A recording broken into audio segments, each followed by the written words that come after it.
افلا يتدبرون القرآن ام على قلوب اقفالها، تو کیا یہ لوگ قرآن میں غور نہیں کرتے یا دلوں پر قفل لگ رہے ہیں؟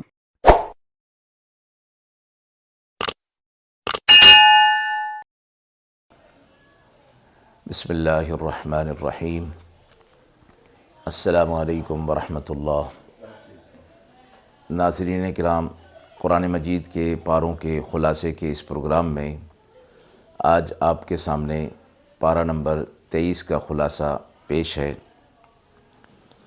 پارہ نمبر 23 سورہ یاسین کی آیت نمبر 22 سے شروع ہو رہا ہے۔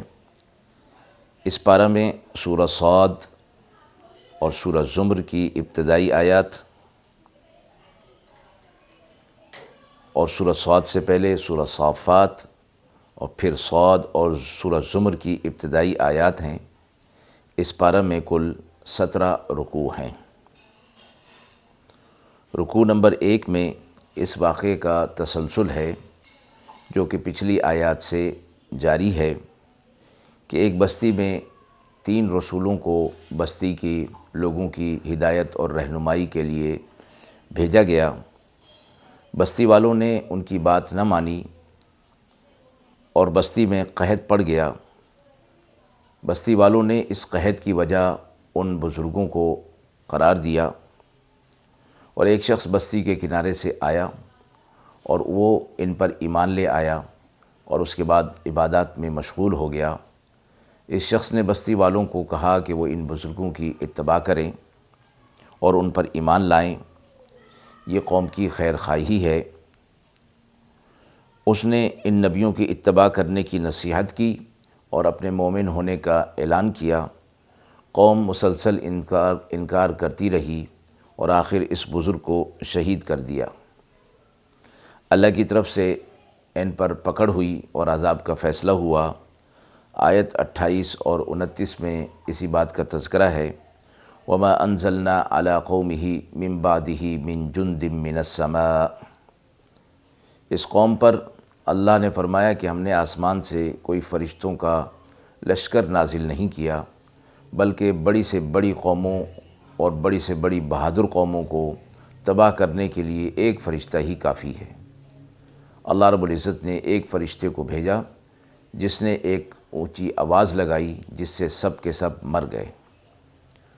اور روایت میں آتا ہے کہ جبریل علیہ السلام نے شہر کے دروازے کو پکڑ کر ایک سخت ہیبت ناک آواز لگائی جس سے سب کے سب مر گئے اور اللہ کا عذاب ان پر واقع ہو گیا۔ رکوع نمبر 2 میں قدرت الہیہ کی ایسی نشانیاں بیان فرمائی گئی ہیں جو اللہ کی کامل قدرت کی نشانیاں ہیں اور دلائل ہیں۔ دوسری طرف انسان اور عام مخلوقات پر اللہ تعالیٰ کے انعامات کا اور احسانات اور حکمتوں کا تذکرہ فرمایا گیا ہے۔ آیت نمبر 30 سبحان الذی خلق الازواج کلھا مما تنبت الارض۔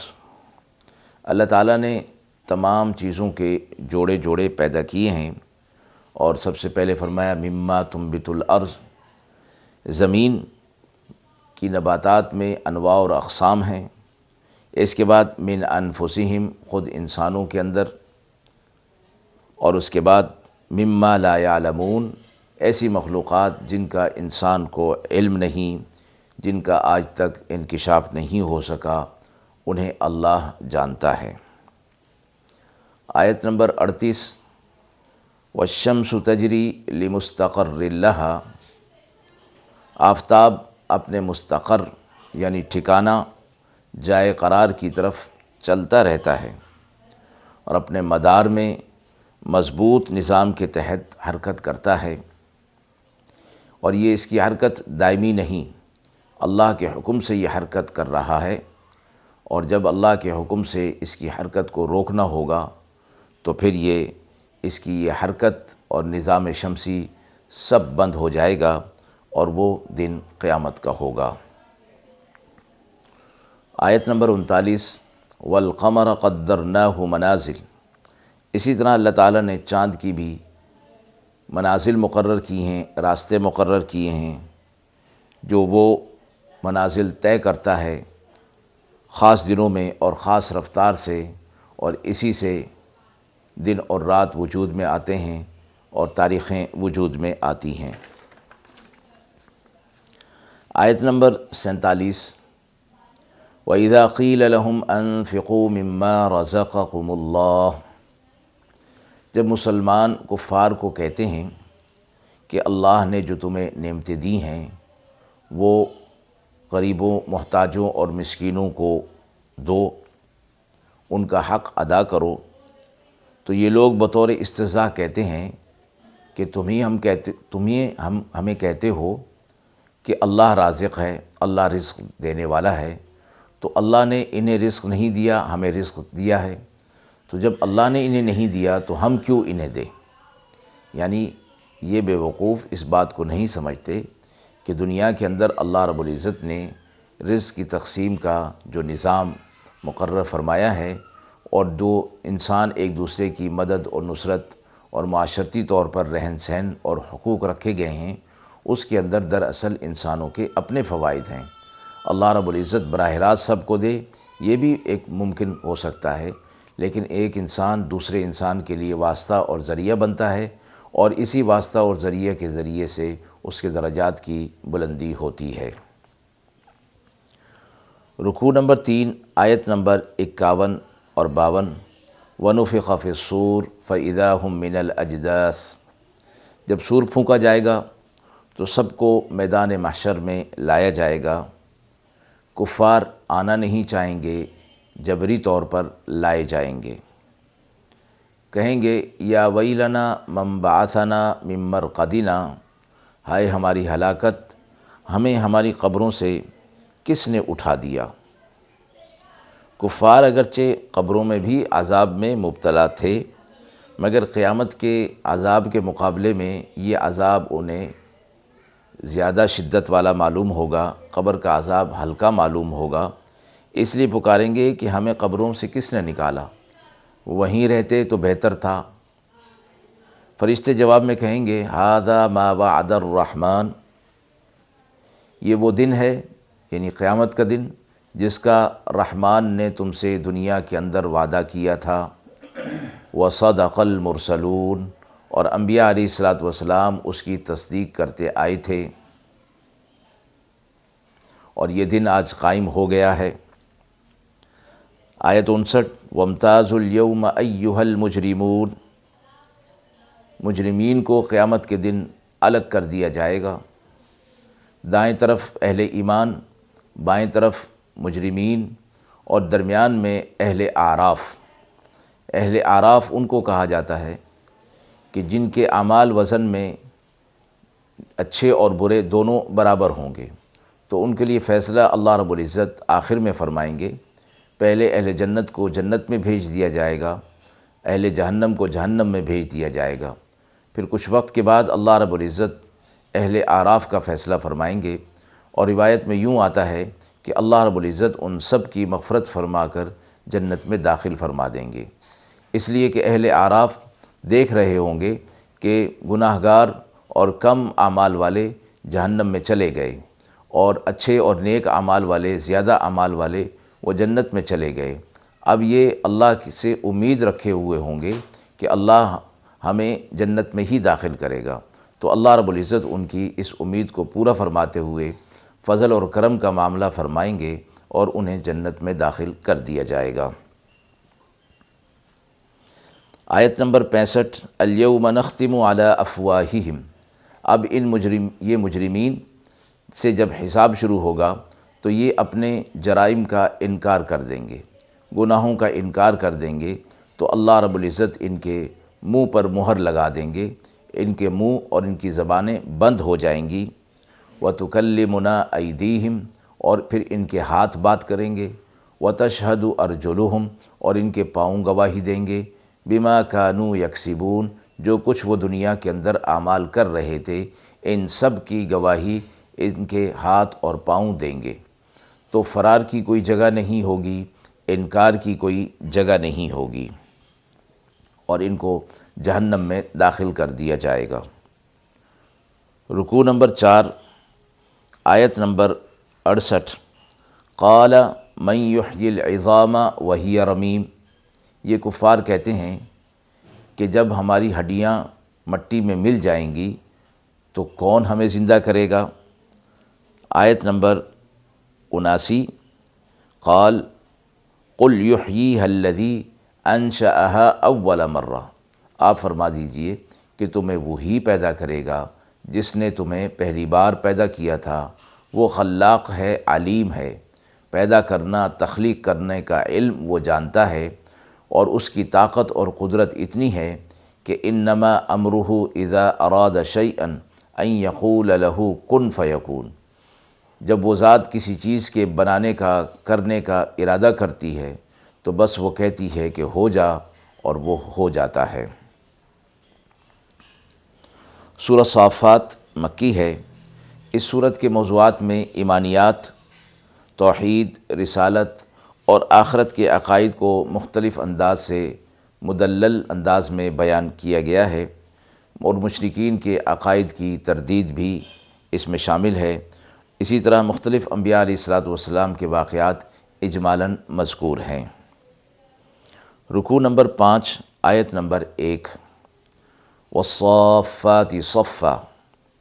فرشتے اللہ کے حضور میں صف باندھ کر کھڑے رہتے ہیں اور اللہ کے حکم کے منتظر رہتے ہیں، جو حکم ہو اس کی تعمیل کرے۔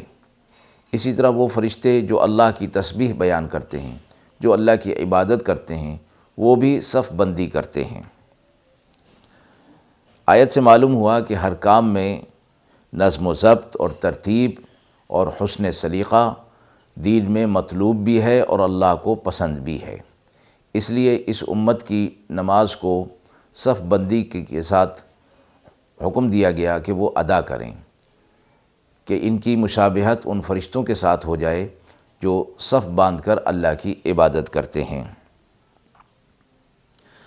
آیت 12، 13 اور 14، بل عجبت ویسخرون۔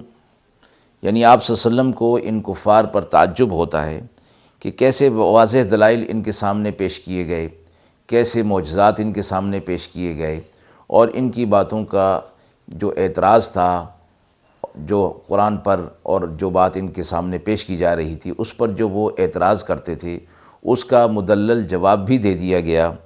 اس کے باوجود وہ اس کو مان نہیں رہے اور اس کا مذاق اڑا رہے ہیں۔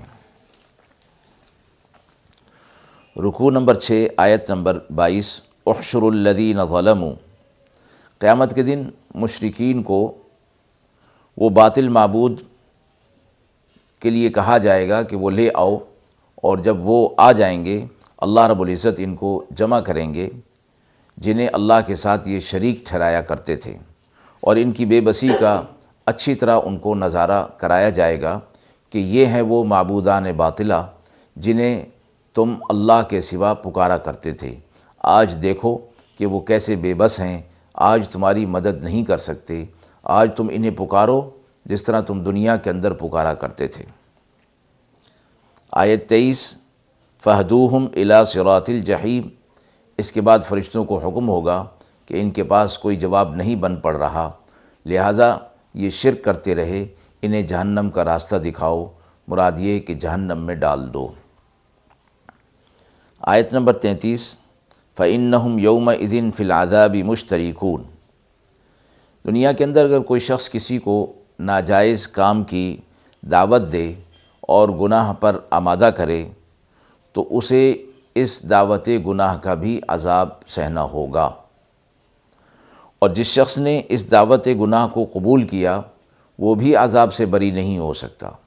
مراد یہ کہ قیامت کے دن وہ یہ نہیں کہہ سکتا کہ مجھے فلاں شخص نے گناہ پر مجبور کیا تھا یا فلاں شخص نے گناہ کی دعوت دی تھی اس لیے میں معذور تھا، اس کا یہ عذر قبول نہیں کیا جائے گا۔ گناہ کی دعوت دینے والا، گناہ کا باعث بننے والا بھی اسی طرح ہے جس طرح کے گناہ کرنے والا، لہٰذا دونوں کو عذاب میں مبتلا کیا جائے گا۔ آیت 41، اولئک لہم رزق معلوم۔ اہل جنت کے عیش اور آرام اور ان کو جو رزق دیا جائے گا، نعمتیں دی جائیں گی، اس کا تذکرہ ہے۔ رکوع 7 میں حضرت نوح علیہ السلام کا واقعہ بیان کیا گیا، اور آیت نمبر 101 میں فبشرناہ بغلام حلیم، حضرت ابراہیم علیہ السلام کو بیٹے کی بشارت دی گئی، یعنی حضرت اسماعیل علیہ السلام کی۔ آیت نمبر 102 فلما بلغ معہ السعی، اس میں ابراہیم علیہ السلام اور اسماعیل علیہ السلام کے واقعے کا وہ حصہ ہے جو قربانی سے متعلق ہے، یعنی جب اسماعیل علیہ السلام بھاگنے دوڑنے کی عمر کو پہنچے تو انہوں نے خواب میں دیکھا کہ ابراہیم علیہ السلام انہیں ذبح کر رہے ہیں۔ انہوں نے اس خواب کا تذکرہ اپنے والد سے کیا، تو وحی بھی خواب بھی وحی کا ایک درجہ رکھتا ہے، تو اس لیے اللہ رب العزت نے براہ راست وحی نہیں فرمائی۔ ابراہیم علیہ السلام نے خواب میں دیکھا کہ وہ اپنے بیٹے کو ذبح کر رہے ہیں، تو انہوں نے پھر اسماعیل علیہ السلام سے اس کا تذکرہ کیا، تو انہوں نے فرمایا کہ اللہ نے جو آپ کو حکم دیا ہے آپ اس کو کر گزریے اور آپ مجھے صابرین میں سے پائیں گے۔ ابراہیم علیہ السلام نے اپنے اس وحی اور خواب کو سچ کرنے کے لیے، پورا کرنے کے لیے اس پر آمادہ ہو گئے اور ذبح کرنے کے لیے تیار ہو گئے، لیکن اللہ رب العزت کو امتحان لینا مقصود تھا۔ جب چھری چلانے لگے تو اللہ کے حکم سے چھری چلی نہیں، اور حضرت جبریل علیہ السلام جنت سے ایک مینڈھا لے کر آئے اور فرمایا کہ آپ اس کے بدلے اس کو ذبح کر دیجئے۔ اللہ رب العزت کو حضرت ابراہیم علیہ السلام کی یہ ادا پسند آئی، اور قیامت تک کے لیے اس کو عبادت کا درجہ دے دیا گیا۔ رکوع 8 میں موسیٰ علیہ السلام اور ہارون علیہ السلام کا واقعہ مذکور ہے۔ اسی طرح آیت نمبر 123 سے حضرت الیاس علیہ السلام کا واقعہ مذکور ہے۔ آیت 133 میں حضرت لوط علیہ السلام کا واقعہ ذکر فرمایا گیا۔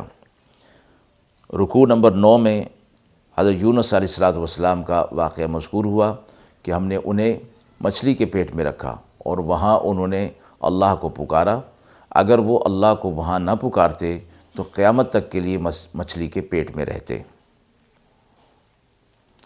آیت 167، 168 اور 169 وَإِن كَانُوا لَيَقُولُونَ لَوْ أَنَّ عِندَنَا ذِكْرًا مِّنَ الْأَوَّلِينَ۔ ان آیات میں یہ فرمایا گیا کہ کفار کی ہٹ دھرمی اور اپنی ہی بات سے انکار کر دینا کہ آپ صلی اللہ علیہ وسلم کی بعثت جب نہیں ہوئی تھی تو یہ لوگ تمنا کیا کرتے تھے کہ کوئی نبی آئے اور ہم اس کی پیروی کریں، وہ ہمارے لیے رہنمائی لے کر آئے۔ جب آپ صلی اللہ علیہ وسلم کو مبعوث کر دیا گیا تو انہوں نے ضد اور عناد کا طریقہ اختیار کیا، اور آپ صلی اللہ علیہ وسلم اور آپ صلی اللہ علیہ وسلم کا لانے والا پیغام دونوں کی تکذیب کی، اور اس طرح یہ اپنی بات سے بھی جھوٹے ہو گئے کہ جو آپ صلی اللہ علیہ وسلم کی بعثت سے قبل تمنا کیا کرتے تھے۔ سورہ صاد مکی صورت ہے۔ رکوع نمبر 10، آیت نمبر 5 اجعل الآلہۃ الہا واحدا، کفار بہت سارے بتوں کی، بہت سارے معبود انہوں نے بنائے ہوئے تھے۔ آپ صلی اللہ علیہ وسلم نے انہیں توحید کا سبق دیا جو ان کی سمجھ میں نہیں آیا۔ وہ کہتے تھے کہ اتنے معبودوں کی جگہ ایک ہی معبود، یہ تو بڑے تعجب کی بات ہے۔ رکوع 11، آیت نمبر 16 وقالوا ربنا عجل لنا قطنا قبل یوم الحساب، کہتے ہیں کہ جو عذاب ہمیں آخرت میں ملنا ہے وہ ہمیں اسی دنیا میں دلوا دیں۔ آپ صلی اللہ علیہ وسلم جب انہیں آخرت کے عذاب کا تذکرہ کرتے اور کہتے کہ جب دنیا کے اندر تم گناہ والی زندگی نہیں چھوڑو گے تو آخرت میں تمہیں عذاب ہوگا، تو وہ کہتے تھے کہ اس عذاب کو آپ ہمیں اس دنیا کے اندر لا دیں۔ جب اللہ کی طرف سے حکمت اور مشیت کے تحت عذاب نہ آتا تو وہ قیامت کا انکار کر دیتے اور کہتے کہ نہ کوئی قیامت ہے اور نہ اس میں کوئی ہمیں عذاب ہوگا۔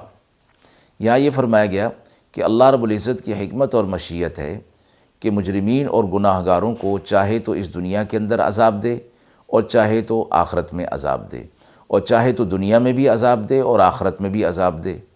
گزشتہ اقوام کے حالات اور واقعات جو قرآن مجید کے اندر بیان ہوئے ہیں، اور جن میں یہ ذکر ہوا کہ اللہ کا عذاب ان پر آیا اور وہ پوری قوم نیست و نابود ہو گئی، تباہ و برباد کر دی گئی، تو یہ دنیا کا عذاب، یہ مطلب نہیں کہ دنیا کا عذاب ان کو مل گیا، اب آخرت میں کوئی عذاب نہیں ہوگا، آخرت میں بھی ان کو عذاب ہوگا اور وہ دائمی ہوگا۔ اسی طرح کچھ قومیں گناہ کے اندر مبتلا تھیں، لیکن اللہ نے دنیا کے اندر ان پر عذاب نازل نہیں کیا، اور آخرت میں ان کو دائمی عذاب ہوگا۔ تو یہ اللہ کی حکمت اور مشیت پر چھوڑ دیا گیا کہ اللہ جس طرح چاہے کر سکتا ہے۔ البتہ دنیا کے اندر کسی قوم پر انفرادی اجتماعی طور پر عذاب کا نہ آنا، یہ دراصل اللہ کی رحمت کی وجہ سے ہے کہ لوگوں کو، انسانوں کو ایک مہلت مل رہی ہے، اور اس مہلت سے وہ فائدہ اٹھائیں اور گناہوں سے توبہ کر کے ایمان والی، عمل صالح والی زندگی گزاریں۔ آیت نمبر 17، اصبر علی ما یقولون۔ کفار کی تکذیب اور استہزاء سے آپ صلی اللہ علیہ وسلم کو جو صدمہ ہوتا تھا، اسے دور کرنے کے لیے اللہ رب العزت نے آپ صلی اللہ علیہ وسلم کو گزشتہ انبیاء علیہ الصلاۃ والسلام کے حالات اور واقعات بتائے، اور آپ صلی اللہ علیہ وسلم کو یہ بتایا گیا کہ ان انبیاء علیہ الصلاۃ والسلام کو بھی اسی طرح جھٹلایا گیا، ان کی تکذیب کی گئی اور انہیں ستایا گیا، لیکن وہ ثابت قدمی کے ساتھ اللہ کا پیغام پہنچاتے رہے۔ تو آپ بھی صبر کیجئے، صبر کی تلقین کی گئی، اور انبیاء علیہ الصلاۃ والسلام کے دیگر کچھ واقعات بھی اجمالاً مذکور ہیں۔ آیت نمبر 31، یا داود انا جعلناک خلیفۃ فی الارض۔ اللہ تعالیٰ نے حضرت داؤد علیہ الصلاۃ والسلام کو نبوت کے ساتھ ساتھ حکومت بھی عطا فرمائی تھی۔ اس آیت میں حکومت کے لیے ایک بنیادی ہدایت نامہ دیا گیا، اور اس میں 3 باتیں ارشاد فرمائیں۔ نمبر 1، ہم نے آپ کو زمین میں اپنا خلیفہ بنایا ہے۔ نمبر 2، آپ کا کام حق کے مطابق انصاف کے ساتھ فیصلہ کرنا ہے۔ نمبر 3، اس کام کے لیے خواہش نفسانی کی پیروی کرنے سے بچنا لازم ہے۔ رکوع نمبر 12، آیت نمبر 28، ام نجعل الذین آمنوا وعملوا الصالحات کالمفسدین فی الارض۔ جو لوگ ایمان لے آئے اور وہ عمل صالح بھی کر رہے ہیں، کیا ہم ان کو ان جیسا کر دیں گے کہ جو ایمان نہیں لائے اور وہ فساد کر رہے ہیں؟ یعنی دونوں برابر نہیں ہو سکتے انجام کے لحاظ سے۔ دنیا کے اندر اگر کچھ اونچ نیچ ہے تو اس میں اللہ کی مصلحت ہے، انجام اور نتیجہ بہرحال اہل حق کے حق میں ہوگا، اور کامیابی اور نجات انہی کے لیے ہے۔ آیت نمبر 29، کتاب انزلناہ الیک مبارک لیدبروا آیاتہ۔ یہ کتاب جو ہم نے آپ پر نازل کی، یہ مبارک کتاب ہے، اور اس لیے نازل کی کہ اس کی آیات میں غور اور فکر کیا جائے، اور اس کے ذریعے سے اہل عقل کو نصیحت کی جائے۔ قرآن مجید کی ایک صفت یہ بیان فرمائی گئی کہ اس کو نازل کرنے کی وجہ یہ ہے کہ اس کی آیات میں غور اور فکر اور تدبر، یعنی گہرائی میں جایا جائے، اور اس کے جو معانی ہیں اور مفہوم ہیں وہ نکال کر اپنی زندگی میں عمل کے طور پر لایا جائے۔ رکوع نمبر 13، حضرت ایوب علیہ الصلاۃ والسلام کی بیماری کا تذکرہ ہے، اور ان کی دعا انی مسنی الضر وانت ارحم الراحمین، اے میرے رب میں تکلیف میں ہوں اور تو سب سے زیادہ رحم کرنے والا ہے۔ رکوع نمبر 14، آیت نمبر 83، الا عبادک منہم المخلصین۔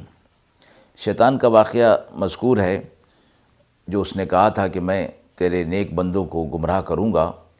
اس میں استثناء ہے کہ جو مخلصین ہوں گے تیرے بندے، ان پر میرا بس نہیں چل سکے گا۔ تو اللہ نے فرمایا تھا لَأَمْلَأَنَّ جَهَنَّمَ مِنْكَ وَمِمَّنْ تَبِعَكَ مِنْهُمْ أَجْمَعِينَ، کہ تو اور تیری اتباع کرنے والوں کو جمع کر کے میں جہنم میں ڈال دوں گا۔ سورہ زمر مکی ہے، رکوع 15، آیت 3، الا للہ الدین الخالص، دین کو، اپنے ایمان کو اور اپنے عمل کو خالص بنایا جائے۔ اپنے ایمان کو اگر خالص نہ بنایا گیا تو یہ تو شرک ہے، اسی طرح عمل کو خالص نہ بنایا گیا تو اس کو ریاکاری کہا جاتا ہے۔ تو شرک بھی اللہ کے ہاں قابل قبول نہیں، اور ریاکاری، دکھاوا بھی اللہ کے ہاں مقبول نہیں۔ تو اخلاص فی الدین، ایمان میں، عقائد میں اور اعمال میں، دونوں میں شرط ہے، تب اللہ کے ہاں وہ مقبول ہوگا۔ آیت نمبر 7، ان تکفروا فإن اللہ غنی عنکم، یعنی تمہارے ایمان سے نہ اللہ کا کوئی فائدہ ہے اور نہ تمہارے کفر سے اللہ کا کوئی نقصان ہوتا ہے، بلکہ تمہارے ایمان سے فائدہ بھی تمہیں کو ہے اور تمہارے کفر سے نقصان بھی تمہیں کو ہے۔ رکوع نمبر 16، آیت نمبر 10، انما یوفی الصابرون اجرہم بغیر حساب، صبر کرنے والے صابرین کے اجر کی بات ہے کہ بغیر حساب کے انہیں اجر دیا جائے گا، اس لیے کہ صبر کرنا ایک مشقت کا کام ہے، اور جنہوں نے دنیا کے اندر رہتے ہوئے صبر کیا، اللہ رب العزت انہیں آخرت میں اجر عظیم عطا فرمائیں گے۔ یہ بات قرآن مجید کے اندر مختلف آیات میں فرمائی گئی ہے۔ آیت نمبر 17، 18، فبشر عباد الذین یستمعون القول فیتبعون احسنہ، یہ لوگ اللہ کے کلام کے حق ہونے کے بعد اس کی اتباع کرتے ہیں۔ اہل ایمان کا تذکرہ ہے اس میں، اور قرآن مجید کے اندر جو احکامات ہیں وہ دو قسم کے ہیں۔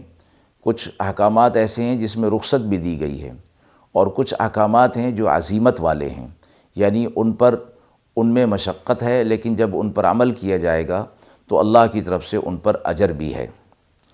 تو یہ لوگ اللہ کے کلام کو سنتے ہیں اور اس کا یقین ہونے کے بعد پھر اتباع کرتے ہیں۔ رخصت کے احکامات بھی وہ سنتے ہیں اور عزیمت کے بھی، مگر اتباع عزیمت کی کرتے ہیں، چونکہ اس میں محنت اور مشقت ہے، تو اپنے ذوق اور شوق کی وجہ سے اس پر عمل کرتے ہیں تاکہ انہیں اجر اور ثواب ملے۔ رکوع نمبر 17، آیت نمبر 22، افمن شرح اللہ صدرہ للاسلام، اللہ جس کے سینے کو اسلام کے لیے کھول دیتا ہے، فہو علی نور من ربہ، وہ اپنے رب کی طرف سے ایک نور پر ہوتا ہے۔ اللہ رب العزت جب سینے کو کھولتے ہیں، مراد یہ ہے کہ پھر اسلام کی، ایمان کی چیزیں اس کی سمجھ میں آنے لگتی ہیں، اللہ اس کے فہم کو وسیع کر دیتا ہے اور علم میں اضافہ فرما دیتا ہے، تو اس کے دل کے اندر ایمان کا نور آ جاتا ہے، اور وہ ایمان کا نور اس سے عمل صالح کی راہ پر چلاتا ہے، صراط مستقیم پر چلاتا ہے، اور یہ ایمان کا نور اسے حق اور باطل کے درمیان، حلال اور حرام کے درمیان فرق کرنا سکھاتا ہے۔ آیت نمبر 30، انک میت وانہم میتون، آپ صلی اللہ علیہ وسلم سے فرمایا گیا کہ آپ کو بھی دنیا سے جانا ہے، اور آپ کے دشمن اور احباب انہیں بھی جانا ہے، لہٰذا سب کو آخرت کی فکر میں لگ جانا چاہیے۔ آیت 31 پر پارہ نمبر 23 مکمل ہوا۔ وآخر دعوانا ان الحمد للہ رب العالمین۔